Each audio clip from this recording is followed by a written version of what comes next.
Hello beautiful hearts, thank you so much for joining me in this video. Today I'm filming from the Yuba River in Nevada City, California. It's one of my favorite places in the world and always somewhere I'd rather be.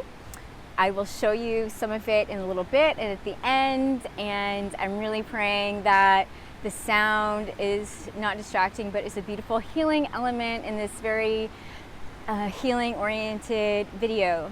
What I'm going to be sharing today is my healing journey, my spiritually awakening experience, at least story beats of it because it's quite a long story. More importantly, I'm going to be sharing tools and advice that I was able to grab onto and integrate in order to be carried through the deepest, darkest part of my life. It was quite a long process, my spiritual awakening process. I've heard of dark night of the soul. I've had a few dark night of the souls now.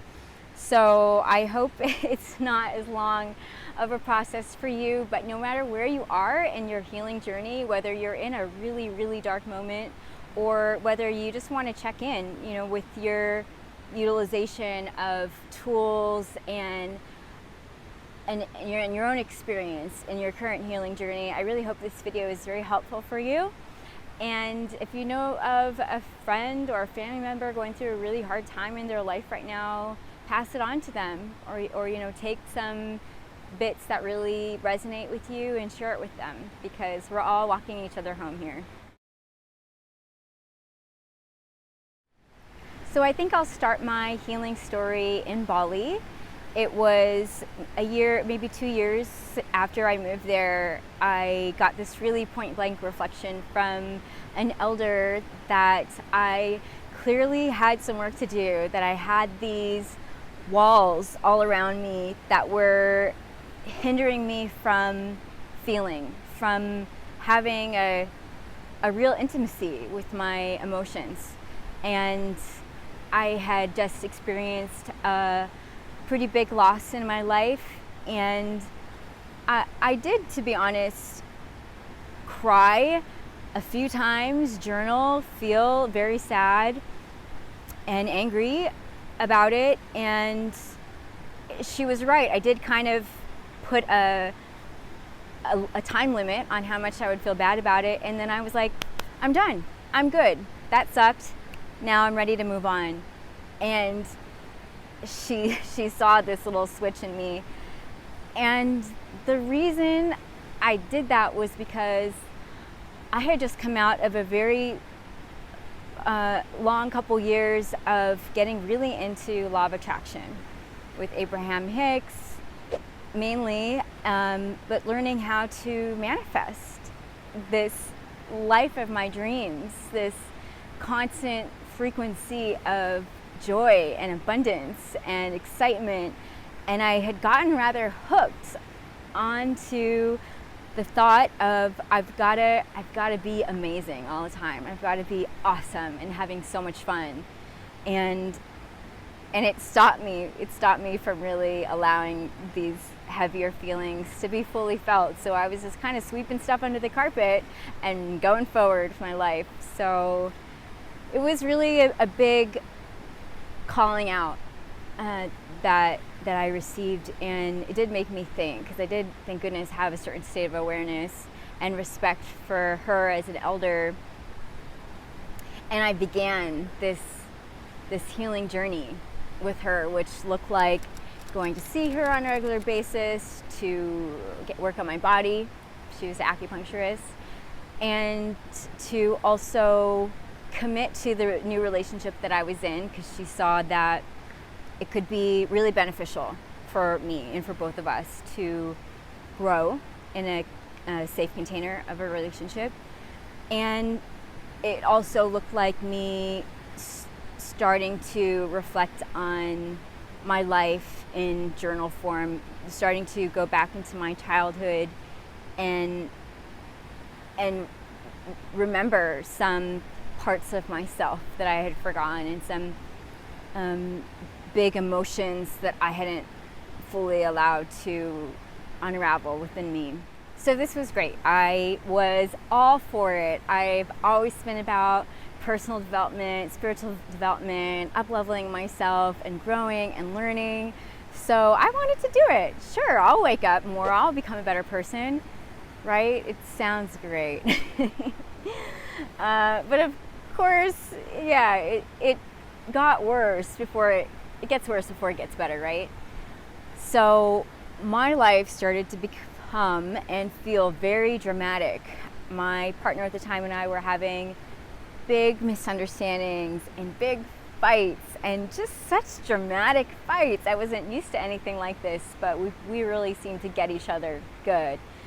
And I wasn't sleeping well at the time, and I've shared in a few videos back my experience with insomnia, but I was going through a moment again with insomnia, and everything gets really challenging in my life when I'm not sleeping and I can't exercise because I don't have the energy, and I'm not catching up with my friends and getting the social oxytocin that I really love, and I start feeling really bad about my life and about myself.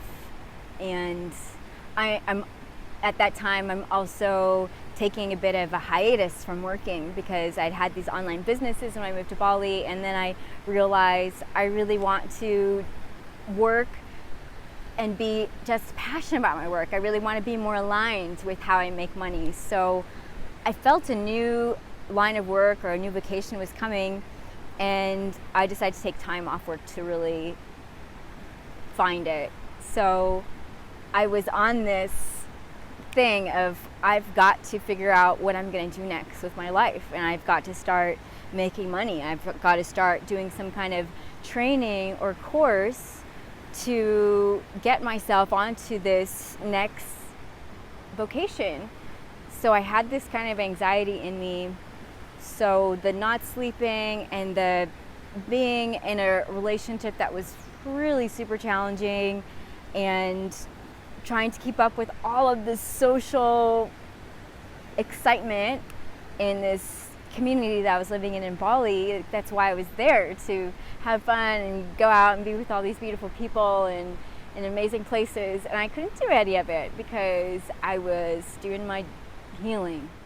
I had to realize that I had to feel more to heal more.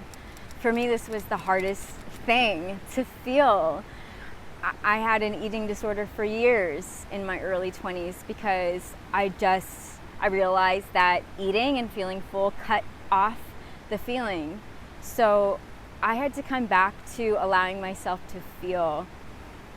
And for me, that looked like crying, that looked like screaming. And thank goodness I had a partner at the time that could hold space for me when I was crying. And when I needed to scream, I would just tell him, close your ears because I've got to scream.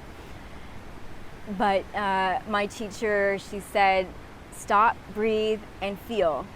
And I had to learn how to find space to create a moment to really feel. So sometimes when we're having an argument, let's say, or a misunderstanding, and I was starting to feel heated up, I would ask for a pause. I would ask for space. Like, I need to take an hour to just cool off. I'm feeling really hot. Can we take an hour? Can we come back in an hour? Can we come back in 2 hours?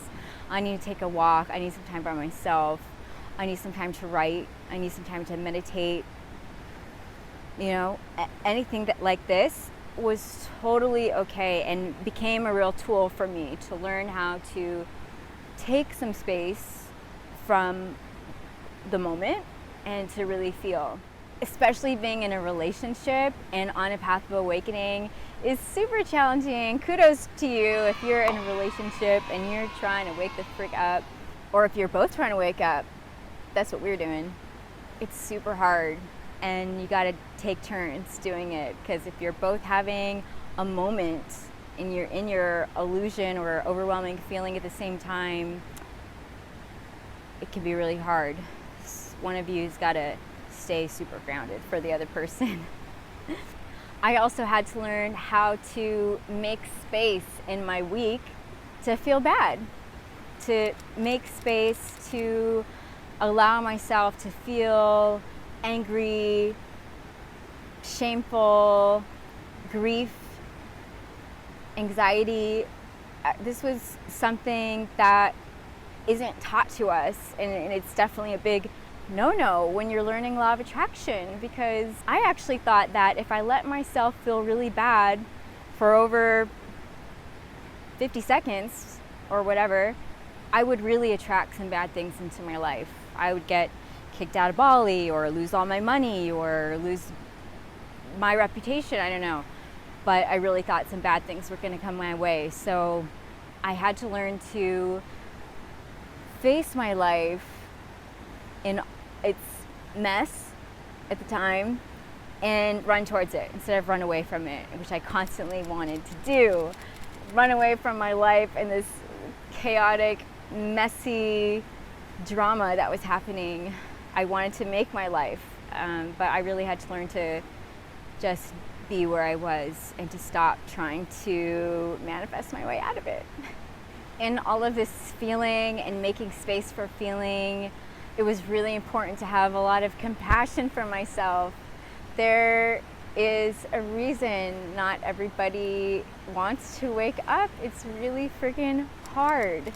It's really, really hard work, but we have to do it if we want to evolve, if we want to wake up, if we want to be of real service to this planet, because it starts with us. It starts with our awakening, our own evolving, and we have to go through these rites, these passages of real darkness to break through, to transform. So have compassion for yourself, because you are brave in doing this work, and this is very, very important work, and you are so brave for watching this video if you're going through a really tough moment of your life. And believe me, you can do it. I believe in you so much.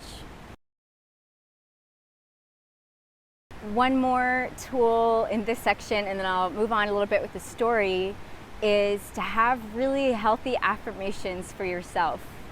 Affirmations like, I want to see things the way they really are, or I am a strong and courageous person with a beautiful heart, and I can do this work, I am here for this work, and I've got this. Whatever it takes to make you feel really anchored and centered in your spiritual journey.